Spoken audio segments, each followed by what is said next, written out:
Halo warga sipil sekalian, selamat datang di DokoVlog. Kali ini adalah konten yang sangat menarik sekali untuk disimak dan ditonton. Karena di konten kali ini, sekali lagi gue akan membuktikan kekeliruan Menteri Keuangan Purbaya dengan menggunakan data dan ekonometrika.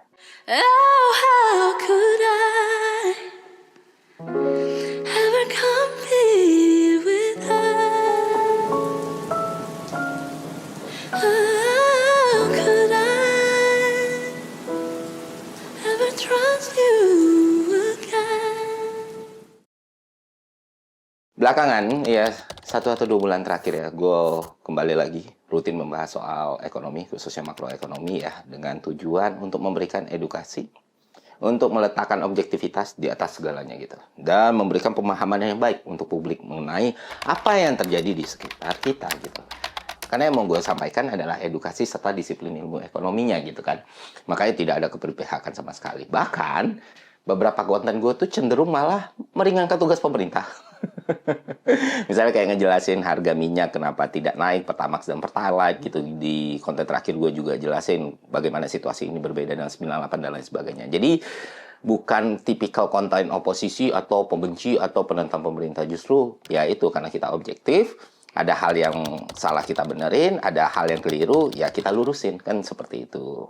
Yang menarik adalah di salah satu konten prinsipil ekonomi, gue nge-breakdown angka pertumbuhan ekonomi 5,61% yang sebelumnya itu sangat diglorifikasi dan dibangga-banggakan. Nah, di sana gue jelasin, konsumsi itu akan selalu jadi komponen terbesar ya di negara Indonesia. Butuh waktu lama banget mengubah itu. Itu sesuatu yang tidak terelakkan gitu. Tapi yang perlu ditekankan adalah kenaikan belanja pemerintah sampai 21,81%. Pertumbuhan pertama setinggi itu di sejarah Republik ini dalam era modern ya.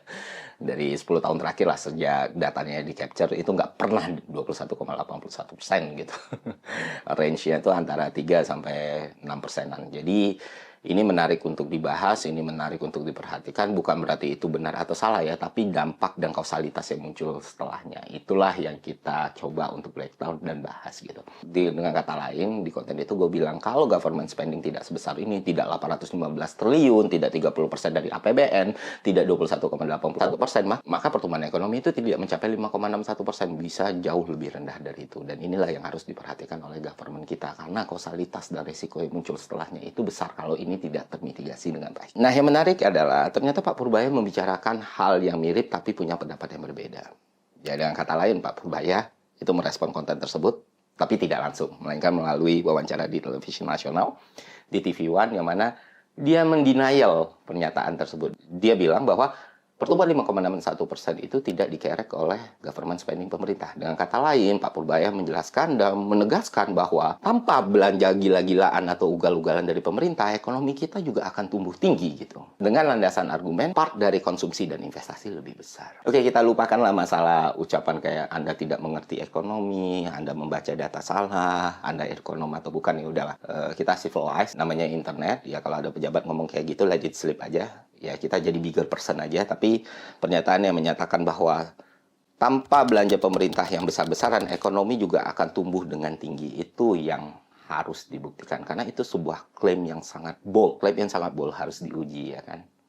Apakah benar kata Pak Purbaya kalau tidak ada belanja pemerintah sebesar itu, ekonomi juga akan tumbuh dengan tinggi dan layak dibanggakan? Oleh karena itu di konten kali ini kita akan mencoba membuktikan benar nggak klaim Pak Purbaya yang menyatakan bahwa tanpa belanja pemerintah yang besar banget itu, ekonomi tetap akan tumbuh dengan sehat. Kita akan membuktikannya bukan melalui argumentasi, bukan melalui narasi, bukan melalui opini, tapi melalui data dan ekonometrika. Itulah enaknya ketika kita bicara ekonomi ya teman-teman. Karena kita nggak perlu terlalu banyak bicara, biarkan angka yang bekerja. Oke, langsung aja kita buat counter faktualnya. Counter faktual akan gue buat dengan 2 mode, 1 akuntansi, 2 ekonometrika. Oke teman-teman, karena gue lagi di rumah dan gak ada papan tulis andalan kita, maka kita akan menggunakan tablet untuk melakukan penghitungan ya. Oke, pertama kita langsung mulai aja. Kita coba dulu untuk nge-breakdown pertumbuhan ekonomi dengan rumus pertumbuhan ekonomi ya. Di konteks ini berarti PDB Q1 2026 dikurang PDB Q1 2025 dikali 100 per PDB Q1 2025. Nah, PDB Q1 yang harus kita pahami itu nilainya 3.447,7 triliun. Sedangkan PDB Q2 3.264,6 triliun. Nah, selisih di antara dua PDB Q1 ini adalah 183, ya kan? Kita bagi, maka dapatlah angka 5,61%. Jadi selisih 183 inilah yang disebut sebagai 5,61%. Nah, kita masuk ke rumus perhitungan PDB.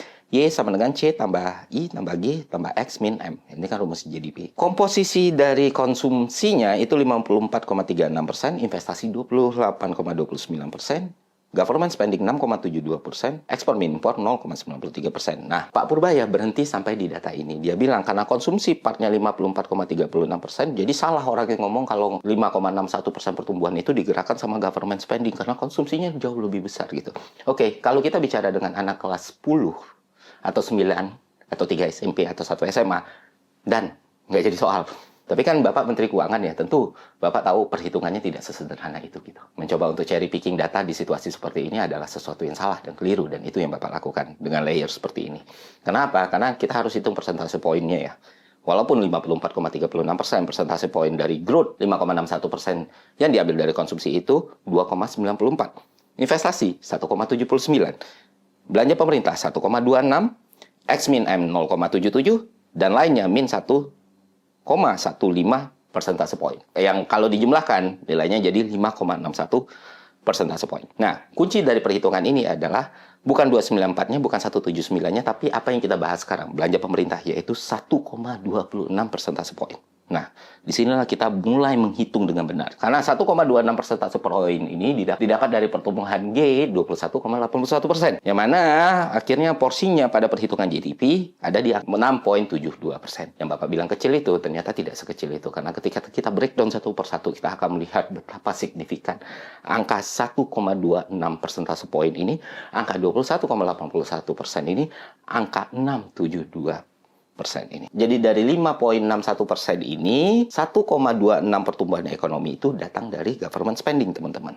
Pertama, kita cari dulu kontribusi G-nya berapa. Artinya kita tinggal kali aja PDB 2025 dikalikan 1,26%. Yang mana kita akan mendapatkan angka 4,134 triliun. Inilah kenaikan G. Setelah kita tahu kenaikannya berapa, kita cari basis PDB-nya di tahun 2025. Apa yang kita ketahui? Government spending naik 21,81%. Aktualnya 41,134 triliun gitu kan. Maka kita langsung masukkan aja ke persamaannya gitu. 4134 kali 2 sama dengan 21 kali 81 kali G Q1 2025. Maka hasil yang kita dapat dalam G Q1 2025 adalah 188,601 triliun.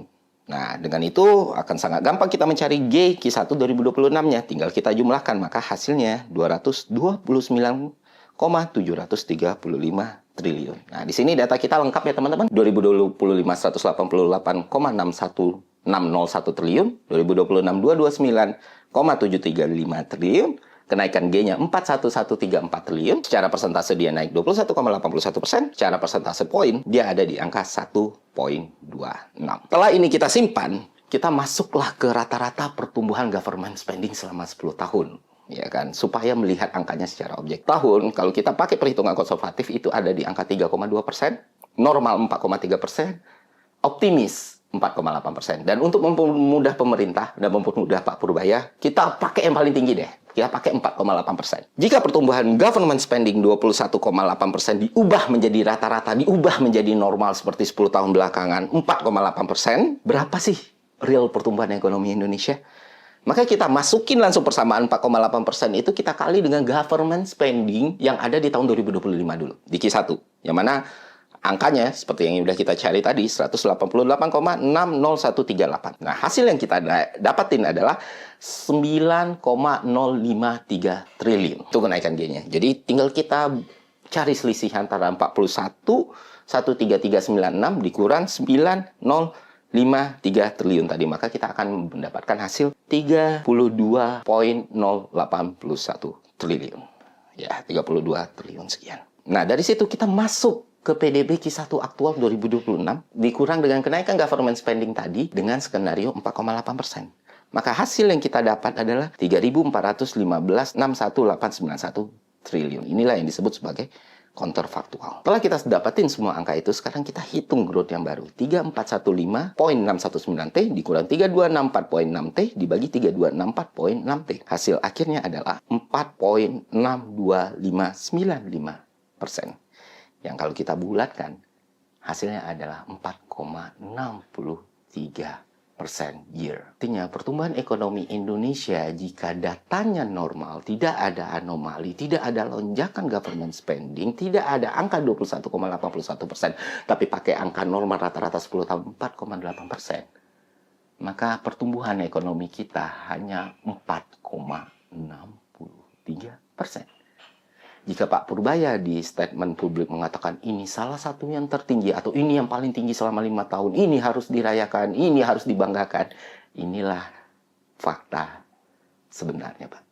Inilah realitas sebenarnya, Pak. Ketika government spending-nya normal sesuai dengan rata-rata 10 tahun, maka ini bukan salah satu yang paling tinggi, tapi salah satu yang paling buruk. Oke, itu kontrafaktual modal akuntansi. Sekarang kita masuk lebih dalam lagi, modal ekonometrika. Dan angkanya bisa lebih kecil lagi.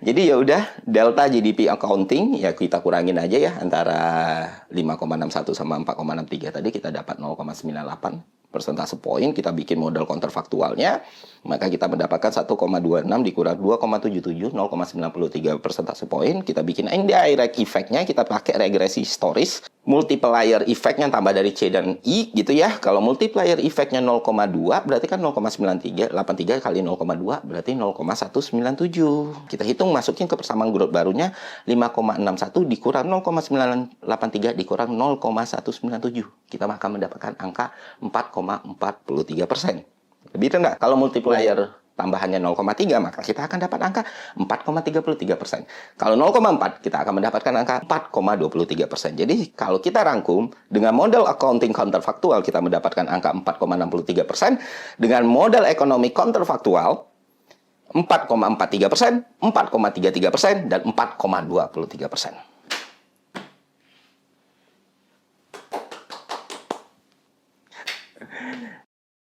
Ya, balik lagi saya tidak mau membantah ini dengan opini, argumentasi, narasi ya. Dan seingat saya terakhir saya keluar dari Kementerian Keuangan, Bapak punya hampir 100.000 pegawai, tentu dengan orang BPS saja. Dari semua matematika yang sudah saya jabarkan, ya kalau memang ada yang salah mohon dikoreksi. Karena saya jamin ketika government spending yang Bapak bilang tidak pengaruh itu ada di angka di bawah 10%, maka pertumbuhan ekonomi 5% itu tidak akan tercapai. Sesuai dengan klaim Bapak. Dan balik lagi kalau mau dijawab, di counter jawablah dengan keilmuan yang benar, Pak. Bapak kan sering ngaku Bapak ekonom gitu. Tentu ekonom tidak bernarasi. Tentu Menteri Keuangan tidak beropini atau berargumentasi. Karena Bapak Menteri Keuangan bukan Menteri Penerangan, Pak. Oke, fine. Again, kenapa gue concern sama hal ini? Karena ketika kita mendiagnosis masalah, kita harus mengidentifikasinya dengan benar. Supaya dapat solusinya yang benar juga gitu. Jangan sampai identifikasinya apa, masalahnya apa, solusi yang diambil malah makin ngaco gitu. Karena yang harus Bapak perhatikan dan semua masyarakat perhatikan, amanat undang-undang itu, defisit kita itu 3%. Kalau dalam Q1 aja udah 0,90, berarti seberapa effort untuk mempertahankan defisit di bawah 3% tadi. Sulit. Ditambah lagi, kalau kita ngomong penerimaan dan pendapatan negara ya, itu selalu lonjakannya itu di Q1. Kenapa demikian? Karena ya SPT gitulah. Nah, sisanya itu harus digeber tuh. Kayak gimana caranya? Nah, itulah tugas pemerintah sekarang gitu. Sedangkan di Q1 yang jelas-jelas spike-nya penerimaan negara, ternyata pertumbuhan 10% itu masih kalah dengan belanjanya. Ya, pendapatan kita naik 10%, belanja kita naik 31,8%. Dan itu juga jadi masalah yang harus diselesaikan oleh pemerintah kita. Kenapa demikian? Karena kalau tidak diselesaikan, itu akan sangat berpengaruh pada ketahanan fiskal kita, akan sangat berpengaruh pada neraca pembayaran kita, dan akan sangat berpengaruh pada kurs kita. Dan jangan lupa, kepercayaan investor kepada Indonesia. Dan itu matters. Karena masuk lagi investasi. Dan itu yang harus dipikirkan oleh tim keuangan atau tim ekonomi Republik Indonesia. Makanya konten ini dibuat bukan untuk memojokkan atau menyerang atau menyudutkan pihak tertentu. Justru gue percaya kita semua mencintai negara ini. Mungkin caranya aja yang berbeda. Gitu. Dan semoga ini bisa direspon dan ditanggapi atau dilihat dengan cara yang berbeda juga. Gitu. Artinya apa? Artinya ya ini masukan dari warga sipil biasa. Yang kebetulan disekolahin ekonomi sama negara. Gitu. Dan ini yang bisa kita lakukan. Dan kita harus realistis saja melihat keadaan sekarang ya. Tentu Pak Purbaya tahu dan tim Pak Purbaya tahu gitu. Beban subsidi bisa aja melonjak di bulan Juni atau Juli ini. Ketika harga minyak semakin tidak terkendali, kita berharap itu cepat selesai masalah geopolitik, perang, dan kelangkaan minyak, dan lain sebagainya. Tapi kalau itu tetap terjadi, berarti kan beban subsidi kita juga bertambah. Dengan rupiah melemah kan berarti beban yang harus ditanggung fiskal kita juga lebih berat gitu. Makanya kalau masukan saya sendiri, ya ngomongin aja yang benarnya kayak gimana. Masih banyak kok poin yang bisa diunggulkan, strength-nya, opportunity-nya, tanpa harus mengglorifikasi, melebih-lebihkan atau melakukan cherry picking untuk membanggakan diri. Nah, itu yang harus dihindari sebenarnya. Terlepas yang lain juga, gue banyak banget dengar narasi-narasi yang wadiwaw sekali, yang bikin gue pusing juga ngedengarnya ya. Tapi ya sudahlah, nggak semuanya harus direspon. Karena ada yang bilang, ajaib, bener-bener ajaib belakangan ini. Wah, cara nyapunya adalah, rupiah sengaja dilemahkan biar ekspor semakin meningkat dan orang berinovasi. Itulah kenapa lu perlu sekolah, dan itulah kenapa lu perlu kuliah. Pelemahan mata uang itu mungkin dilakukan oleh negara yang mata uangnya terlalu kuat. Yang R&D-nya udah jalan, yang produknya udah jalan, yang GDP-nya digerakkan oleh ekspor. Jepang misalnya. Nah, kalau mata uang lu udah lemah, ngapain dilemahin lagi? Produk jadi lu apa gitu. GDP lu masih digerakin konsumsi, jadi nggak pas banget. Dan banyak yang percaya gitu, wah hebat, berarti pelemahan rupiah ini ya balik lagi, semua orang boleh beropini dan bernarasi ya. Ya pinter-pinter kalian lah milih. Itu aja dari gua, semoga konten ini bermanfaat. Sampai jumpa di konten selanjutnya. See ya.